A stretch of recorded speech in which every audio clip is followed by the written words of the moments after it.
to another episode of the Data Revolution podcast. This time we're headed back to education, and a couple of old friends, Kane Murdoch and Shaun Lehmann, who are now at Macquarie, who are very interested in how we assess students. And it'll be really interesting conversation because you might not have thought how data plays into that. But welcome, Kane. Welcome, Shaun. Thanks, Kate. Lovely to see you again. Yep, lovely to be here. It's something that with COVID, the way we assess people at universities was kind of thrown into a bit of disarray for a couple of years. And since then, I think everybody's trying to work out now with AI, how do we change the way we assess people? And I know you've both been thinking a lot about this, so let's have a chat about that.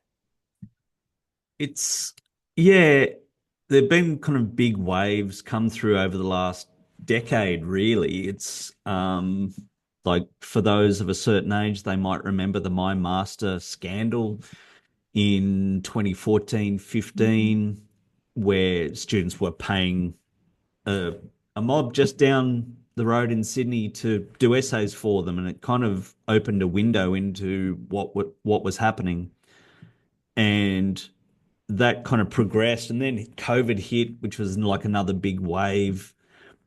And now we have generative AI, and it starts to make us think about whether our structure is working.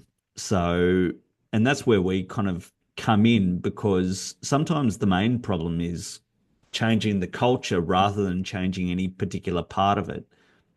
And so I think that some of the cases that we ran from about 2018 onwards kind of opened out different data sets and ways, just frankly, higher quality information about what is and isn't happening among students. And as Shaun mentions fairly regularly, it really kind of starts to give us much better information to inform our decision making rather than chasing students per se. We don't have any vested interest in having more cases. You're really talking about identifying cases of academic misconduct, which are typically a breach of student rules, and kind of prosecuting those cases, aren't you? Yeah, that's pretty much what we're talking about. But for a number of years now, for like 6 or 7 years, finding them isn't really the problem. It's perhaps the scale that becomes more problematic, and the resources required to be deployed to respond to that. And in a kind of relatively resource light environment, like this isn't something that unis really want to spend a lot of money on. Using us as information. There is the argument that once you've found out about the misconduct, it's already happened, the damage is already done. So the thing that you really want to be able to do is divert them. And this is why I'm assuming you've moved to looking at assessment rather than just wait for the damage to be done. Because one of the things that I remember Kane telling me many years ago was how not only did they pay the essay mills to write the essays, but then they'd get blackmailed. There's a whole bunch of risks that students are unaware of, and unis do have an awareness of them, but when students are engaging in this kind of behavior, it's constantly opening out new risks. Like, for example, when a student hands off their login credentials, that opens out risks for the uni, and they're uncontrolled risks. So it's risks for the student, but the uni doesn't know what someone might be able to do with that login. And MFA isn't very helpful when someone wants to share that information. Can you share some of the kinds of activity that you used to see? I remember having this conversation with you, Kane, pre-COVID, where, like somebody was logging in from the same IP address multiple times for different students, and the kind of risks that opens up for the university. I'll pass over to Shaun at this point, because like the reason that I originally employed Shaun is because he had skills that I didn't, particularly around coding and stuff like this. And it's really opened out our ability to see what's happening, where I could see parts of it, and I could prove cases, but I think the work that Shaun's done has really opened the door. Yeah. So I think for anyone working in the education space, a term that people have probably heard used is learning analytics, which is the idea of looking at the data around student interactions with the learning systems to understand how students learn, where they're learning, what times they're doing their learning, and various other things. Um, Essentially, where our work ends up fitting into that idea is that there is actually a faulty underlying assumption in learning analytics, which is that all of the data associated with a particular student and what that student is doing in the learning management system must necessarily be because that student was doing things. The reason why that's faulty is, as Kane's mentioned, commercial contract cheating is a thing where a student will hand off their username and password to a cheating provider who logs in and does things for them. So essentially, what I'm trying to argue and what Kane and I are doing with our work is inverting learning analytics in a way, the idea that we call non-learning analytics, which is where essentially with learning analytics, that underlying assumption is false. And interestingly, the data itself can tell you where that underlying assumption has been breached. Because you can identify where the data might be pointing to a student doing different things, which we've been able to do at a much larger scale through in background wise, I was a bioinformatician in the past. I'm pretty handy with R and doing things efficiently with big data sets, which is really what you're doing here. So it allows us to do things like identify the things you were just talking about, Kate, where we might have a single unusual VPN IP address turning up and doing a weekly quiz for 10 students in a row or that sort of thing. But as you mentioned before, if you're responding to that as an integrity case, in a way, the horse is already bolted and you're in damage control. If you have access to that kind of data and you can see where your assumption of learning is being breached, what kinds of assessments, what kinds of degree programs, and so on and so forth, you can then use that integrity data landscape to make decisions about future assessment. You can allow it to inform your views about the validity of particular assessment types. And that's really what we're more interested in. I tend not to be that interested in the moral failure of an individual student when it comes to cheating. It's not a useful thing in my view. If they've outsourced an assessment, it just means that there isn't evidence of learning and the assessment outcome should be a zero. Yeah, yeah. It's not a That's the punishment. essential thing we need to know to maintain the integrity of the entire system, isn't it? Yes. Yeah. So it all comes back to assessment and not necessarily moralizing and punishing, which is a thing Kane really paved a path with the courageous conversations approach to doing things, which is a much more restorative way of talking to students about these issues. I think that the approach, the non-judgmental approach, is good. But how are you working in with the educators? How are you able to influence the fact that their assessments might not be very good? One of the things, again, like taking that kind of non-judgmental approach, like when we're able to provide visualizations of what's happening in a particular subject and pointing out that this was all kind of invisible to them, to say a lecturer, that takes away that sense of, oh, I'm being critiqued or I'm being, criticized. So I think when you can present it that way, people can take on board that information much more easily rather than, say, for example, if they had their boss or they had a colleague come and say to them, that assessment is crap, stop doing that. We find it, yeah. Oh no, they love that when you try to. Oh, they're famous for being able to take on criticism, yes. So we're not presenting it as criticism at all. What we're saying is that there's objectively a problem here and it's related to these choices. Hmm. And so, as I said, like driving the culture change piece is that's a part of that. To be able to have a conversation and just going, well, is kind of objectively a little bit bent or broken.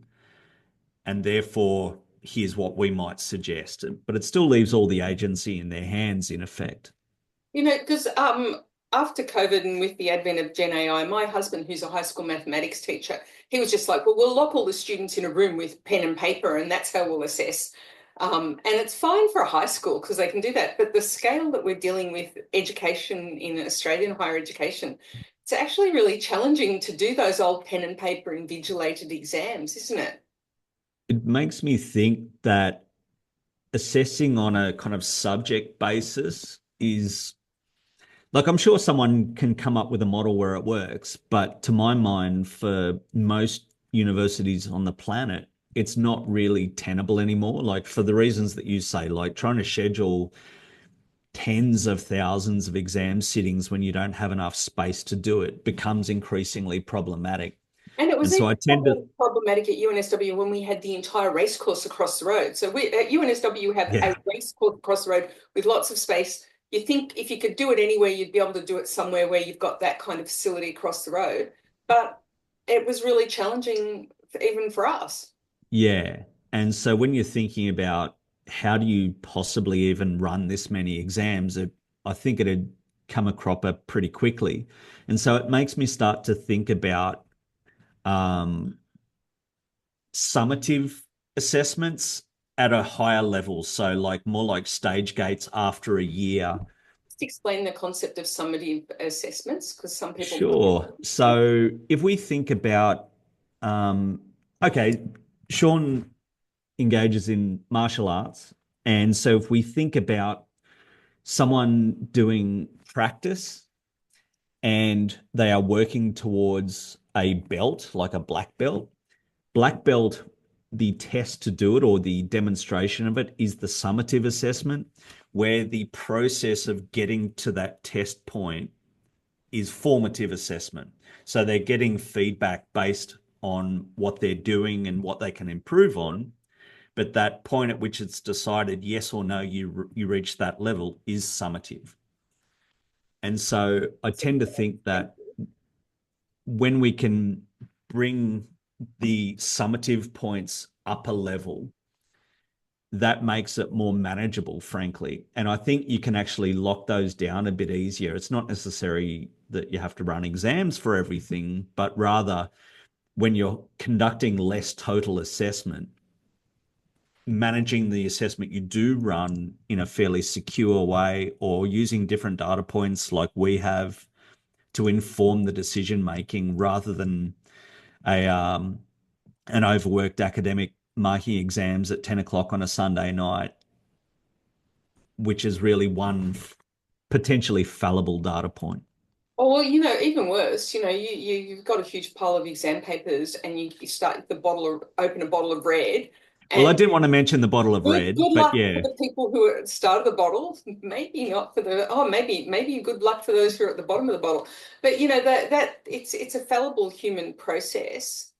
But does this really indicate that we actually need to go back and start to think about what are the nuggets of knowledge that people need to be able to demonstrate? And that martial arts example is a really good one because it's fairly well prescribed. And, there are some disciplines where there is a really strong body of knowledge, like engineering. Yep. You need to understand solid mechanics if you're going to build things. So there is a solid group of knowledge, things that you need to know and you need to be able to demonstrate you're competent at. And Engineers Australia thankfully prescribes those things so that you can be certified as an engineer. Not every discipline has those kind of things. Do we need to start to think about developing those kind of things? I think so. And it's just that where they sit might look a bit different. So, I mean, going back slightly to talking about data and the integrity data landscape, I think it's important to not throw the baby out with the bathwater when it comes to certain kinds of assessment. When you start looking at the landscape of integrity data, you realize quite quickly that things like commercial contract cheating, for example, are not distributed evenly across your degree programs. So there are some degree programs where it's more common than others. And if you actually have the data to tell you which ones, then it means that things that efficient online forms of assessment that you may actually be safer to use in some areas than others. So you can keep efficiencies where it's safe to do so, and if you have the data to tell you where that is. The other thing there, going back to what that could look like, that higher level summative stage gated assessment in disciplines that don't have that core bolus of knowledge, like engineering, or in my case, my first degree was in medical science, so it was learning a lot of anatomy and physiology and things, which doesn't change dramatically. Um, if I think about the other parts of what I've studied, I also have an anthropology degree. Um, the way you could do things there would just look a bit different. So what if you had a large, important, sort of not quite a black belt exam, let's say it's at the end of the first year, so it's more of an orange belt exam, but um, what you could be doing there is giving students a quite complex problem, a multifaceted, complicated, real-worldy sort of issue, and ask them, have a think about everything you've learned over the course of this year that might be across different things. You might have learned some sociology, you might have learned some anthropology, you might have learned some politics, you might have done some first year philosophy or critical reasoning or propositional logic or whatever. And then from there, they can look at this complex real world problem and say, well, this piece here and this piece here and this piece here, I can see how these things I've learned over the year, I can abstract out the concepts from here and apply them to this problem. Because I think really what people want out of graduates is that ability to take a solution to an issue, identify its principles, and then apply them to a different set of issues. That's an assessment that can go across disciplines. Sorry? Can't we just ask AI to do that for us now? It depends how you're doing it. So I'm a pretty big advocate for things like interactive oral assessment, for example. And as soon as you mention that, you inevitably get a reply from people saying, "I'll bet it's too costly to do it." If you're doing it in a more programmatic way, where you're doing it, say, at the end of first year, you can then actually pull the marking labor across multiple subjects, because it's not necessarily being assessed in the same way at a granular level at every single subject. The other thing too is that some of the reasoning underlying that whole concept of interactive oral assessment being expensive is itself faulty. Because where people have done it, it actually wasn't that expensive. So most of the time when people are objecting to it, they haven't tried. And second, you actually need to factor in the cost of responding to breaches of integrity in poorly secured assessment too. So if you do your sort of traditional take-home online exam, on the best research that's published, you should probably expect 10 to 15% of students to not actually do it, to cheat it in some way. You've then got to factor, so let's say that's a class of 400 students. So you're talking about 40 to 50 students there. What is the actual cost to the institution of carrying out integrity cases against those 40 to 50 students? You find that stacks up to be tens of thousands of dollars very quickly. And when you're thinking about that, it actually would have been cheaper to go ahead and viva voce all of those students to begin with. So I think the real challenge here is that the teachers are used to doing things a certain way. I can remember a time when I was at UNSW and a very senior academic walked into my office and said, I want a way for you to electronically force the students to come to my class. And I was like, let's sit down and have a chat, mate. Let's find out what's underneath this. And it was because his students weren't coming to class. And I was like, what do you do in the class? And he's like, I stand in front of my PowerPoints and I talk about them. I was like, maybe you need to do something different. And he said, I don't want to. So that was the fundamental problem, that really what he was doing was not meeting their needs, and he didn't want to do anything different. Yeah, it kind of swings back to that. It's something you mentioned about going back to some base principles and taking a look at what we're doing, and rather than trying to the analogy that I use is like a rickety house where we've kind of kept adding on and slapping paint and adding wings and taking out a window here. And I think we need to kind of reset the foundations a bit. And that's pretty difficult in a kind of current moving dynamic system. But I think that's what we really ought to be thinking about as a sector, about going, okay, so how do we touch academic integrity issues? How do we touch assessment redesign? How do we touch academic culture? And so, like that fellow, there's plenty of them out there. Yeah. They've learned it the way they've learned it, and it was never anything but correct. And you're also talking to people who are very used to being expert in something and then pointing out that the world's changed and they are no longer expert in that thing. So, And like, i.e., lecturing. I can think of really interesting ways that you could use AI to help with that kind of assessment that Shaun was just outlining, So you don't have to have a human being sit there and actually assess that. You could actually use AI. With AI, I tend to think for formative stuff, it's good. I think we want human decision makers to be making those decisions about whether a student has learned or not. Oh, no, but just assessing, what Shaun was saying of like having people do performative things that they can demonstrate that they're understanding. Like you can get AI to do that. I did a proof of concept with May Lim and Kim Eng at UNSW along those lines, and it was quite interesting results. Yeah, it'd be well worth looking at. Yeah, it'd be interesting. So, I mean, I think the key, I mean, ultimately, I think the fundamental question that universities need to be able to answer at this point in time is that they need to be assuring that there is a difference between a university graduate and somebody who just has access to generative AI.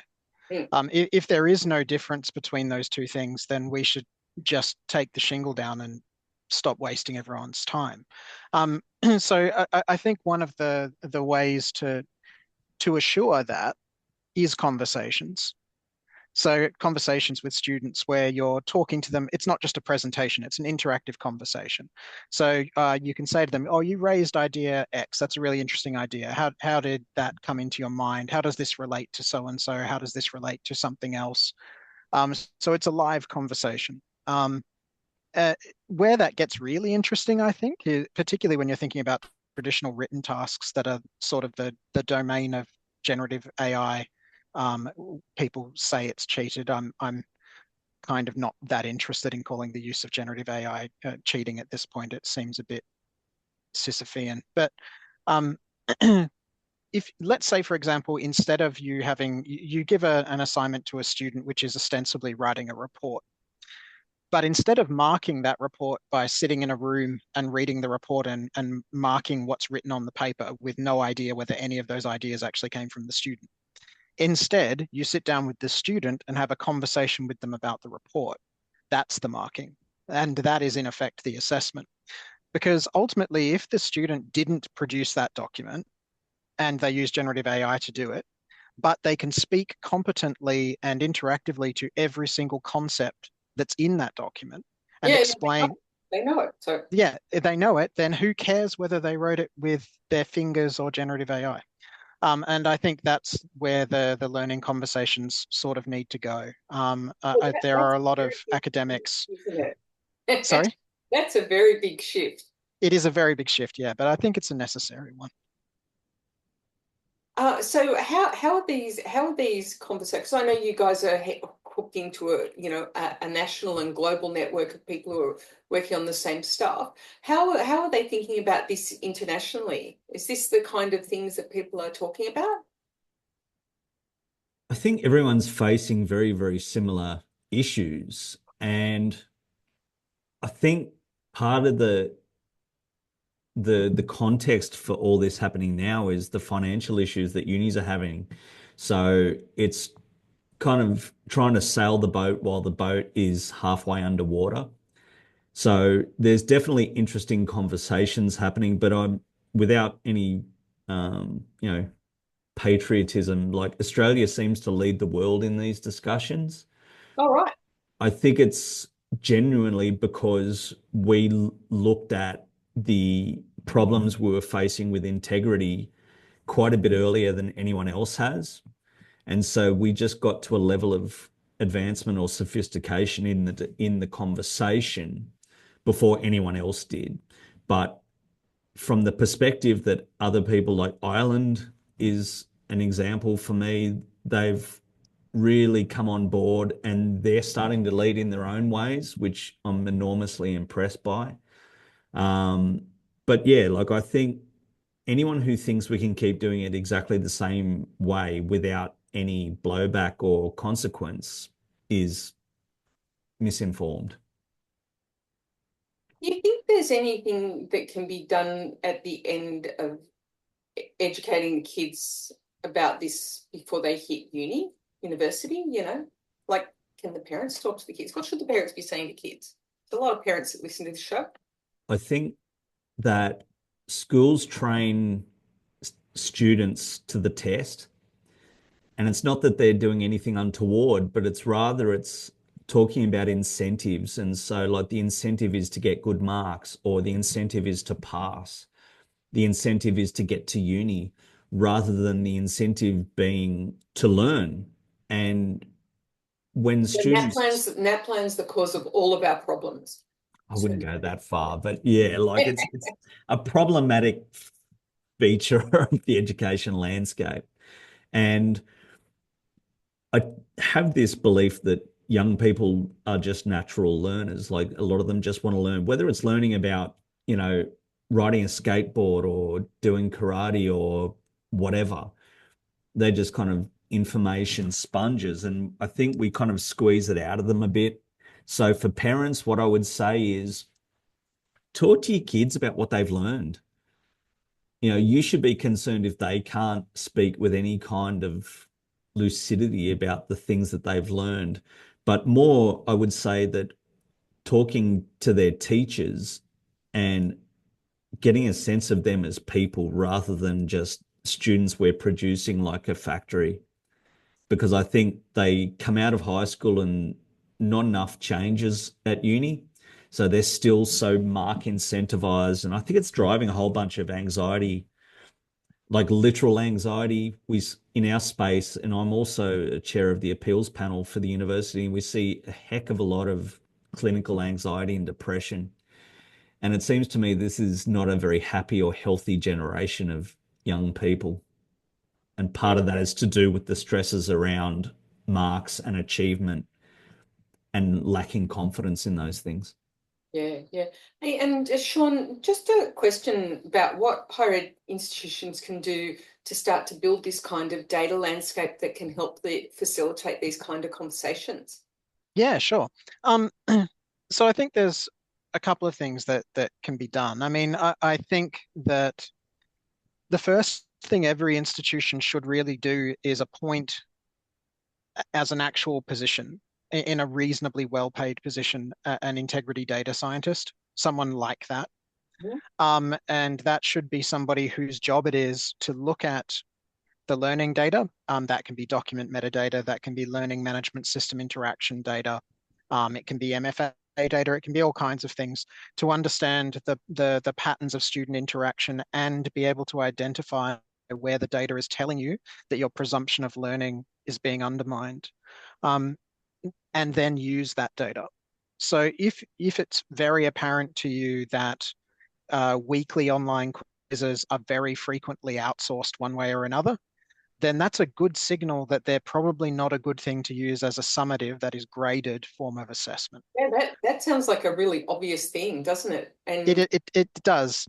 I think the other thing that this data helps you understand too that's very useful is there has been a bit of a panic with generative AI and a lot of people thinking that there is a new kind of assessment validity crisis. If you've been working in the area as long as Kane and I have and looking at this data as long as we have, the assessment validity crisis predates generative AI. Yeah. There was already a validity crisis through commercial outsourcing of assessment. These are not, generative AI, as far as I see, is not actually presenting any new questions. It's just further highlighting an existing validity issue with assessment. So the data can tell you a lot about where the validity issues are and help you identify what you can do in response to them, and help you identify as well how that can be done cost effectively. And a key part of that, again, is, if you're actually good at identifying where assessments have been outsourced, for example, your institution then has to respond to when that has happened, which gives you some real numbers about what it costs you financially as an institution to have to be chasing bolted horses when it comes to integrity breaches. It should become apparent quite quickly that it is literally cheaper to engage in quite radical assessment change, that it just involves an awful lot more conversations with students. It's not nearly as expensive as most people think, especially when you have a proper picture of the cost of what we're doing now. That sounds like a very good place to wrap up. Thank you both for joining me. It was really good to chat with you and nice to see you. Lovely to see you again, Kate. Thank you for having us. And that is it for another episode of the Data Revolution podcast. I'm Kate Carruthers. Thank you so much for listening. Please don't forget to give the show a nice review and a like on your podcast app of choice. See you next time.